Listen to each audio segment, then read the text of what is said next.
Once the head is securely fixed to the frame, we will then fix the reference array mount to the frame. This is the reference array and mount. There are two ends to the reference array mount.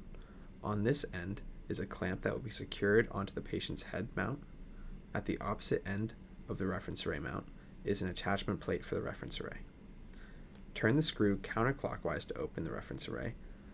Arrange the clamp to ensure good purchase onto the head frame, and then turn the screw clockwise to close the clamp.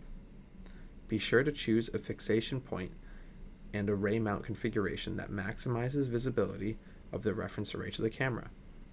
The mount configuration can be adjusted by loosening the knob, mobilizing the joint to a new position, and then tightening the knob.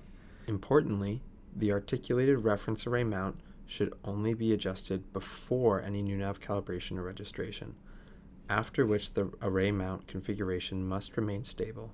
Any further adjustments to the camera visibility at that time must be made by adjusting the camera, as described in another video. If the positioning of the reference array mount needs to be adjusted after an initial patient registration, be sure to restart the registration workflow within NousNav to register to the patient head with the new reference array position.